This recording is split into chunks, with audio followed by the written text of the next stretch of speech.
तो आज के इस वीडियो में हम बात करेंगे ऐसे 5 ऐसे बदकिस्मत एमसीयू कैरेक्टर्स के बारे में जिनकी लव स्टोरी मार्वल ने पूरी ना होने दी। सबसे पहले बात करते हैं हमने वांडा, मैक्सिमम और विजन की।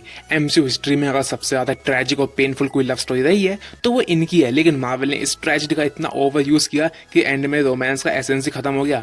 इन्फिनिटी वॉर में वांडा को अपने हाथों से अपने सबसे करीबी विजन को मारना पड़ता है ताकि थैनोस को माइंड स्टोन ना मिल सके। वो मोमेंट इमोशनल परफेक्शन था, लेकिन थैनोस ने टाइम रिवर्स करके विजन को फिर से मार दिया।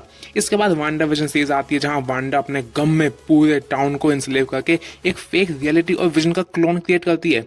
शो के एंडिंग में वांडा को उस फेक विजन को भी अलविदा कहना पड़ता है, लेकिन मार्वल यहाँ नहीं रुका। Doctor strange in the multiverse of madness में वांडा को पूरी तरीके से एक रूथलेस विलन बना दिया जो सिर्फ अपने बच्चों के पीछे भागा रही थी। विजन का जिक्र तक नहीं किया वहां पे। जिस विजन के लिए वांडा ने इतना दर्द सहा था उसे मार्वल ने ऑफ स्क्रीन व्हाइट विजन के रूप में कहीं गायब भी कर दिया।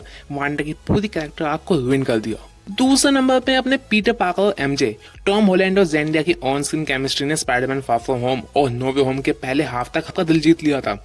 ये एक रिलेटेबल, इनोसेंट और ऑर्गेनिक हाई स्कूल रोमांस लग रहा था, लेकिन नो वे होम के क्लाइमैक्स में मार्वल ने जो जोक किया वो फैंस के दिल पर एक गहरा जख्म छोड़ गया। अपने स्ट्रेंज भाई साहब की स्पेल की वजह से एमजे पूरी तरीके से भूल जाती है कि पीटर पार्कर कौन है।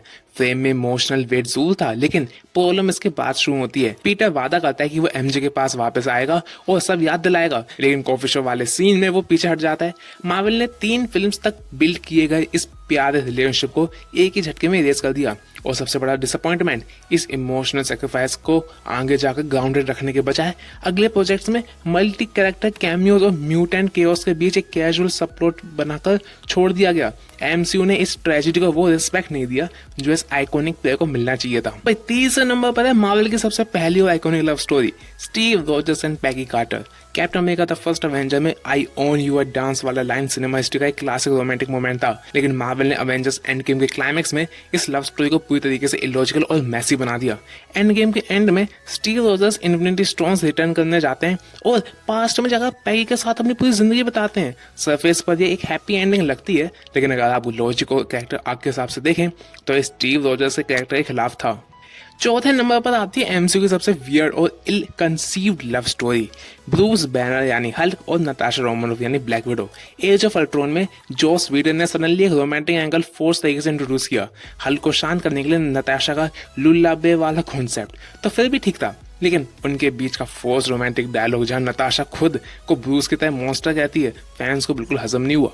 इन्फिनिटी वॉर में जब दोनों सालों बाद मिलते हैं तो उनके बीच सिर्फ एक ऑकवर्ड हेलो होता है, और एंड गेम में जब नताशा की मौत होती है तो ब्रूस का रिएक्शन एक नॉर्मल फैन जैसा लगता है, किसी लवर जैसा नहीं।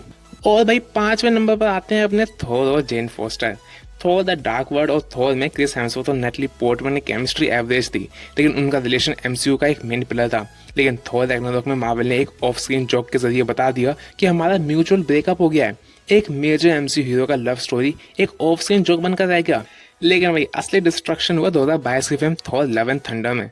मार्वल जेन फोस्टर को माइटी थॉर बनाकर वापस लाया, उनके बीच पुराना प्यार वापस जगाया, लेकिन टाइका वेटिटी के ओवर द टॉप कॉमेडी और चाइल्डिश जोक्स ने सीन के सारे इमोशन डेप्थ को मार दिया। जेन को कैंसर था और म्योनी यूज करके मर रही थी। ये एक बहुत बड़ा इमोशनल आर्क हो सकता था, लेकिन फिल्म के रश स्क्रीन प्ले और फोर्स जोक्स की वजह से क्लाइमैक्स में दम तोड़ती है, तो वो इम्पैक्ट महसूस ही नहीं होता जो होना चाहिए था। मार्वल ने जेन को सिर्फ थोर के कैरेक्टर डेवलपमेंट के लिए एक प्लॉट डिवाइस तरह मार दिया और उनकी स्टोरी को भी रुइन कर दिया।